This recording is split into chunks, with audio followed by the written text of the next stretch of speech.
we're going to go on our next one. All righty, we're going to transition into our next one. Yes! Well, guys, please don't cut that out. I'm cutting it out. I'm the editing now. Nope, you can't. I'm the editing now.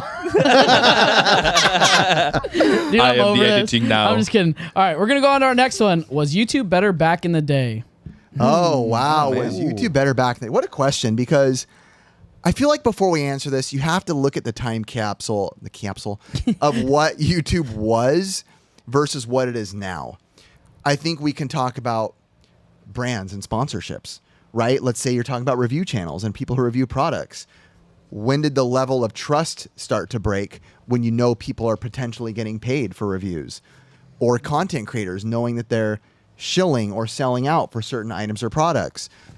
But to me, the biggest change I've seen from early YouTube to now YouTube is almost something that you can't put like a actual like note on. And that what I mean by that is like there is just something special about old day YouTube. I don't know if it's the small frame in the videos, the low production, or what it was, but I think something about old YouTube is anybody who was doing it because they loved to do it. Yeah. Right now, if you ask high school kids, one of the most popular answers, I think maybe the most popular answer, what do you want to do for a living, is YouTuber. And that's when you feel like, where's the passion and love going to be in that, right? People scroll through their phones, they see someone doing a dumb TikTok dance and go, ooh, that's cool. I want to do that for a career. It doesn't work that way. Let me break it to you now. Anybody, sorry to break it to you. You get 1 million views on a TikTok. Cool. Enjoy your payment of nothing. Awesome. Dude, the creator fund is kind of I hope those thumbs up brought up your ego, because that's all you're going to get from it. So, but before I dive in more, I'm curious about your guys' thoughts. If one of you guys wants to jump in, I don't know. I guess I'll digress to Ricky first. All right, I kind of liked old YouTube. It's not that I don't like the new YouTube, but I like the fact that like nobody could make it. Like it didn't even matter, and he's right. It was all about the passion. But you got these old school dudes that would talk for hours about stuff they loved, and I'm like, this is cool. I mean, it wasn't like super entertaining, but it was like, I don't know how to explain it. It was like informative, and it's like you knew the guy loved it. Yeah. Yeah, like the early day John Lester. Yeah. Games 31, early day Metal Jesus, John Hancock. These guys are just talking because they're like, dude, I have a lot to say about the Atari. Yeah. Or a lot to say about the Vectrex. Let me just tell you. And of course, there was the pioneers who were, came into the scene already knowing video, the avgns and those guys making it that extra layer of entertainment, which is more for entertainment versus information. Maybe sometimes both. Infotainment, as they say. Is that it? Yeah, that's the word. Some of my favorite videos are honestly the how-tos, but the older ones. Like the low production. Dude, love There's it. a cut and dry. It's like the fact that these guys spent the time to put that on an editing software or even have the time to upload it. Yep. You know what I mean? That's kind of like, I was like, dang, man, they're really doing it. There's a passion of love behind something. And it's like anybody could do it back in the day, but it was like no one was. Yep. Right? And if you were, you'd be like 10 plus years ago, you guys. You also had... That's scary. That just hit, bro, when you said that. 10 plus years. You're like 10 plus years ago, you guys. Well, I mean, think about like how much like difference-wise it was your retro liberty to now, like the editing, right? It was like your transitions were different. You had way more runtime on it. It's like there's a lot more chill time. Yeah. Which can be good and therapeutic. Heck, there's channels that still do that to this day who crush it. Homeschool Picker, shout out. She does great. She's pretty raw on footage. Yeah. She crushes the numbers. Froggy Flips too. Froggy Flip. Oh, Froggy I love watching Froggy Flips. Dude, Froggy Flips finds the craziest toys, man. Yeah. His name's Anthony, I believe, but like Froggy Flips is the one that I can just watch. I'm like, dude, you don't even have to say a word. Just keep going. It's like it's almost like collecting ASMR. Oh, yeah. You're just kind of going in raw dog. Speaking of raw dog, Tony, what are your thoughts? Well, what were your thoughts on YouTube? Or do you think YouTube is better now? I haven't really gotten like deep into YouTube until maybe the last like 2 or 3 years. That's nice. Yeah, basically. No, but I very much listened to podcasts before YouTube, and then now with the work from home, it was easy just to have something in the background. So I don't think I can really like have a good opinion on it, but I definitely kind of agree with your sentiment, Aaron, where it's like, now it's like a lot of people are kind of putting out content just to put it out there. Whatever's the most hype thing, they're trying to catch the wave and everything. Yeah, money, right? Money. And so it's just like, the purism, I guess, back in the day, and like even watching like older videos to Curtis's point, like 5-10 years ago, those are like they're passionate about like how to fix the car or whatever else that is to really help you out, So it's interesting. I've asked Caleb this question, and he's like, by far and large, YouTube is better now. But that's just how he thinks. His mindset is that it's better now. There's more. You're getting more for your time. You're getting more happening. So I think it just depends on obviously the person. But I don't know. I don't know. And I tell this to people who weren't around, watching the old YouTube. It's just something you can't recreate. It was a special time in YouTube. Now, I know this is like something on brand with this. It was like, what about like the OG review channels compared to like now where it could be a paid sponsorship? Do you trust it? That is a huge, huge flaw or worry within that world. Like they're getting paid to review and play their game early, or even like, and don't even have to go to games. I mean, recently I bought another new camera and I was looking into them, and I'm watching these reviews, some of them, and I'm like, they never said anything bad. And I'm like, maybe the camera's amazing and just GOAT level camera, or maybe this guy's getting paid and can't say something bad. And that's where it gets really hard on YouTube, because if you're going to YouTube, we go to it for like just like collecting fun stuff. But if you're buying stuff based on, your product review, or you're those channels, Marquise Brownlee and the other guy, I don't even know who does this kind of stuff, but buying a phone, you always got to question the sponsorship aspect of it. And I think that's what makes it a little difficult for some people to swallow, is because at the end of the day, say I really do like a product, right? Say I get sponsored by this mic, sure. And I'm like, dude, it's a good mic. But the company also, at the end of the day, I can feel good about it going, dude, it really is a good mic. I promise the internet, it's good. But at the end of the day, it's even better to me because there was nothing out of my pocket, right? It's even that much sweeter. Well, I always say it's like you're in bed with the company that's giving you the money. So you're not going to bash them. Yeah. And if you do, you're not getting that revenue again from them, right? They're not going to come back to you for it. Yeah, kind of like Gerard said in the last one. He said he burned his bridges with Raid. He's like, yeah, I burnt my bridges, and now it is what it is. Like, they're not coming back to me, And I've told companies that I've worked with companies where, they were hard to work with even. And I'm like, don't come back to me ever again. But I already worked with them once. And now I'm like, man, I feel bad. Hopefully my audience doesn't think like, it was like a one and done thing. Like, I don't trust this company or don't like this company. But yeah. True. I got another question. It would be, are there channels that have not changed and relatively are the same type of videos that are still around? I'd say Game Chasers. Game Chasers, that's true. I'd say they're one of those channels that if you watch them from beginning to end, they're just Billy and Jay being freaking Billy and Jay. Bunch of goofers, man. Bunch of goofers. I'd say we've been the same too since the beginning. Yeah, we've changed as far as like style of production within the video. It's almost like saying like, you watch 4 movies in a row and they hired a different editor each time. Like, I'd say we've gone through that. Yeah. But we've always been just us, being stupid, being on the internet. I don't know if there's any channels you can think of anybody who's... Oh, I can. I mean, to me, avgn's kind of solid. To me, he's still solid. Like, he's still kind of in the same just reviews. Yeah. The same kind of thing. Metal Jesus changed it up quite like a little bit, but he's still good old Metal Jesus. Yeah, I do love watching Metal Jesus. He's still good old Metal Jesus. And Gerard, Johnny. The completion. Oh, happy console gamer. Might be the purest of purists. I love to this day, that man sits on the floor, talks about video games, barely edits. To his amazingness, he doesn't need to do a bunch of stuff, and even his thumbnails. And most people at least compromise on that. He never changed look at my face, like big O face, like look at this. He's just him sitting down with some lightning bolts. I love that guy. These ones are not in the gaming sphere, but it would be That Was Epic. I don't know if you ever seen that one. Wait, Juan. Yeah, dude. I know Juan. Dude, he does amazing stuff, man. He's like he's always been the guy to just give. Him and Big Dawes. Yeah, Big Dawes TV, dude. I love those guys. Those guys are awesome, dude. I love videos of people giving, man. That's some of my favorite videos. And then another one would be, it's very low production, but still has the kind of feel for production, is Beard Meets Food.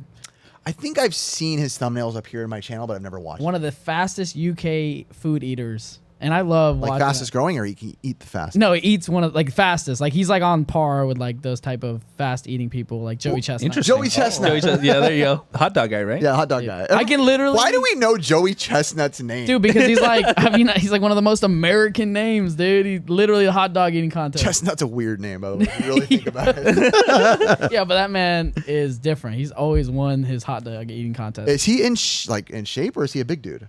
I would say he's kind of like my shape. Yeah, he's not like fat or by any means. Big boned. But I mean, this So guy, he looks like an American. beard meets food. He's in relatively good shape. He's he's like your build, but he can literally eat like 10 pounds of food. Wow. And I'm always amazed. He just sit there and eat, and I'm like, you just keep eating. You don't have to say anything else. I'm like, just keep eating, dog. Let me watch. Yeah. So I would say like those guys have kind of stayed on par with what their channel brand has always been. Got it. You know what I mean? Kind of like you guys. Same thing. Now, I have one other thing that maybe this might be a little controversial. Who would you say was like the first retro gaming hunters? So that's hard. And I have it here, but I mean, I want to see. Oh, really? You look. Oh. Yeah. So you might not have it on He there. has the Let me see. One of the original guys I know, one of the earliest I can trace back is a guy named Dinky Dana, is one of the first that I know of, and he was very early on hunting. I'm talking Even like probably further than what I was saying. the phone looks very weird, but I remember discovering that and being like, whoa, this guy's looking for video games, like at a swap meet. And I mean, it was the crappiest footage ever seen. But I think, if I'm correct, I think Retro Rick has tried to trace it back as well, and I think he ended up at Dinky Dana also. Dang, Who did you have? I had it at Retro Game Hunters just before. And they were like maybe The Retro Hunters? their name is like Retro Hunters. Yeah. Oh yeah, we know Retro Hunters. Oh, yeah. We know them. Yeah, Like, they on a personal level. They go pretty far back. Yes. And then also, I wouldn't say the cartridge chasers, but I would say that definitely the Retro Hunters is what I had on. It's crazy. I think the Retro Hunters and the Game Chasers were the first to popularize it, where people were like, wow, this is cool entertainment. Otherwise, before that, it was just like kind of like very sub niche type of thing. But I think the popularization, it came from them. And then we came into them. I'll give us credit. We popularized it as well pretty quickly, when we were in the early days. Us and the Chasers. Yeah. So we're old, Ricky. We are old. Dang. We started that in our 20s, bro. But you know what's Why'd you have to say it like that? Here we go. Go ahead, Curtis. Everybody say it with us. what's not old? PriceCharting.com. Yeah. I knew that was coming. So I just wanted to talk about a little bit more about price charting and what they offer as a service. What's the big hot thing they wanted this stuff? Oh, I'm gonna tell you right now. They definitely provide a service where you can get a subscription for $6 to be able to input your collection, but also they have a service for stores to be able to help with business end of it, which is another. I think it's like $49 per month. per nut. No, Wow. no, Charging the dude. same rate as your Chill, mom. Papa. Wow. Yo, so anyway, what the collector subscription, no, you're good, dude. This is what makes them great, right? So anyway, one of those things that they provide is a profit report as price changes and all that profitable grading recommendations for your cards and your comics. Another thing that on top of it, which I want to say is what's coming later on this month, is the app. Which probably is out by now, though. By the time this goes out, I'm going to take a long shot and say it's out. Which, I mean, honestly, it'd be great because once Yes. it's going to be accessible on your phone and be able to do all those other features we talked about previously. I think the subscription model you said is important because they have a free, right, as well, with very minimal, like, little ads here that pop in. It's not like those bootleg phone games you buy and it's like every second. Oh, yeah. But the subscription service. Subservice. Just like your... Oh, But hey. if you take yourself serious in any way, even as a collector or a reseller, I think those subscription services are super worth it. So, yeah, man, check out PriceCharting.com, and thank you again for everything. them for this. So, Curtis, hit me with one more question, bro. all right, let me go back to where He's I gonna was. take you back to the your past. What? That was something to you. Yo, what? I would say, are you a fan of like prank YouTube channels? I used to be, and then I was like, I feel like there's a lot of disrespect in these. What about you? I can't say I am. I just don't want to be on the end of being pranked, so I feel for the people who are kind of getting, the butt end of the stick, I guess you could say. Yeah. So I'm not a big fan. Ricky? There's a difference. There's some pranksters that I saw, like this one dude that stole this old lady's dog. I was pissed. More than How's that a prank? So there's these prank channels. They're like not even pranks anymore. Like they ran out of ideas, so they're rude. doing they're just doing stuff like that. And I'm like, dude, I stopped watching them. I like the dad like pranks, like oh, you're washing your face with a piece of potato. So stupid, yeah. No, my And I'm favorite are like when people are walking by, you just get like fake crop dusted. Oh yeah. That's the one. The ones that I can stand are, again, go back to That Was Epic and Big Dawes. It's like a prank, but with intention of a big reward. Like, Yeah. oh, I stepped on your laptop that you have from school that's $20, but I'm giving you a $4,000 iMac right now. Yeah, Got it. cool. Okay, that- okay, fair. That fair. has a justification. Like, there is a Yeah. level of, obviously, hopefully they didn't have anything important on there, but you know what I mean? At least when there's a little bit of lenience towards the end of giving something in return. Now, as people keep pretty much doing an adaptation of redoing the same content, do you think that YouTube will finally push originality first? As AI progresses, yes. Because AI is getting so prominent in so many ways that I think we're going to lose a lot of personality on YouTube, which I think is a very scary place to be because it displaces the whole reason it's called YouTube. Yeah. It's about you and your own personality, you running a channel. Even if you ran a channel with all your buddies, they're all going to be a little different because it's you. So I think as AI keeps going, I think YouTube's going to push personality.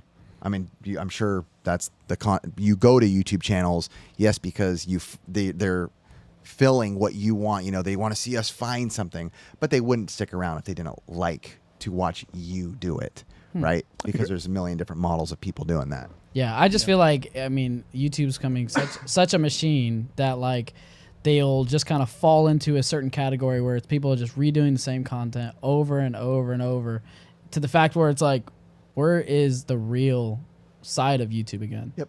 You know what I mean? Making content just to make content is a scary place to be. Yeah. And that's huge in YouTube. It happens to a lot of people.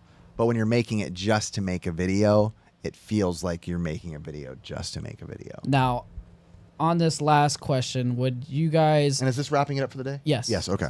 Are there any YouTube channels that you miss that are just not ever going to create content again for? Ooh, that's a good question. Ooh. Think about Wait, this. say that someplace. what? Say YouTube that- channels that are gone that you wish would still make videos. Oh wow. Ricky? The original Smosh, but I heard they bought it back. Yes, they did buy So it back. yeah, I used to enjoy Smosh a lot. They were fun back in the They were day. fun back. That's Yeah. what I'm saying. The back. I wouldn't say that I ever ended up like not liking them or like hating them, but I just Yeah. kind of fell out of what they did. I was like, wasn't for me anymore. But they're back now, Ricky. So technically your answer Is invalid. Yep. Think about it. Tony, you got one? Here. I miss those NES Pursuit boys. Let's go. Let's go. Bring back Retro Liberty. so it's invalid. Dude, I had one, and this is a dark story. Talk about them ending on the darkest note ever. I'm not even going to say the channel name just because it's a very dark thing. There was this guy I used to watch on YouTube. I'm just not going to say his name. I'm just not going to do it. Used to love his videos. Great reviewer. Funny skits like avgn. David Dobrik. No. Long time ago. Had a crazy amount of videos. So fun. And I loved his videos. And he went missing. And I was like, man, he hasn't done videos in like 8 years. And I forgot about him completely. And I was like, man, I got to know what happened to this guy. Like, I'm curious. Like, I'd love to go back and watch his videos or this and that. I started Googling his name, and I'm kind of seeing this, that, jail, blah, blah. I'm looking. And I go down the wormhole. He was a freaking child. Oh. No in way. jail for like years. And it's so weird because you get such an icky feeling knowing that you loved the content, right? But that's sadly the case with a lot of things, right? You don't know who these people are, even in these Hollywood movies. I watched one today. Ricky, what do you think about the movie Jeepers Creepers? The Jeepers Creepers. Yep. I liked it. I mean, What if I told you the director, I just found out today, has been in jail as a convicted child multiple times? I don't like it anymore. That's what I'm saying. Man. And it's hard because it's the same type of situation where I was like, man, I love Jeepers Creepers. And I actually clicked on the video, say like Jeepers Creepers It ruins it. allegation. And I was like, oh, I thought it was like a bio on Jeepers Creepers. But it was talking about the director. And he's out now and still producing movies and accepted in Hollywood. Even Francis Ford Coppola, one of the biggest names in YouTube, in cinema, knew what he did, got him out of jail early, and sued the kid that told on him. What? Yeah. I know. That's what I'm saying. It's this kind of crap that it's such a hard thing when you find this stuff out because you're like, man, it's so hard to put like so much. You're trying to divvy out like the content that you like and then also the people behind But that it throws made it away because Yeah. now no matter what, after today, I just know if I saw Jeepers Creepers, which we used to get a kick out of, I just know I couldn't watch it now. But the sad reality is when you think about a lot of Hollywood and creators. People are weirdos and freaks and psychos. Yeah. It's scary. Yeah. To like know like how far do you go down the wormhole before you can't enjoy anything, right? Yeah. So. My channel would be Super Best Friends Play. Oh yeah. Yeah. I mean, that was just a relationship that ended in their own turmoil. But I mean, like, Who was that again? it was 3 friends. I can't think of their name. I haven't seen their stuff in a long time. Does Game but Grumps still do videos? Oh yeah. John and Ego Raptor? I don't know if they still do videos. I don't know. But I just know, like, I remember the relationship between those 3, and I was like, man, that would be awesome to have that with like my friends. So like, guys, don't cut me out. Hey Tony, you did so good. Curtis is out. More minorities. More minorities. No, I'm just kidding. No, just a heads up, we do not bring in people based on any of that. No. Hey, but somehow I was a minority hire over here. It looks like. we need to fill a quota. Yeah, it's a quota. It's Asian bro. quota. What were you gonna say, Ricky? You were about to say I was something. gonna say since mine got taken out. What's the dude that did beautiful Wii Fit trainer? Youngtown. Youngtown, so So good. there was an artist called Youngtown back in the day, and he still does videos, Ricky, but not about games. Oh. He would do video game raps, and they were good though. Oh. Like he wasn't just one of those guys that did them. Like he was good at what he did. Yeah. But he went away, and now he's back. But he does like just like straight up rap, which is great. Yeah. But there's something about when your old homie left and they come back and it's not the same. Dude, you know? my kids love listening to Wii Fit trainer. Beautiful Wii Fit trainer. Yep. All right, Let's go. we're gonna wrap this one up, and I want to say all the audio links will be in the description of all the YouTube videos. And I just want to say thank you for all the support. Thank you to Tony. And thank you for Thanks for Tony having me, being here. guys. Beto in the back as always. Thank you, Beto. And pricecharting.com. Yes, Tony, thanks for being here, bro. Yeah, We- man. Hey, thanks for having me. Thanks for letting us like play around too and be cool. You know, you never know. You know what he needs to say? What? Kick rocks, Chris. Nah. Rocks. You gotta Chris. say it, I dude. love you, Chris. Oh, we It love was good to have Chris you here. too, Austin man. will be on next time. Yeah. I got fired. Thank you guys. Thank you, guys. You're awesome.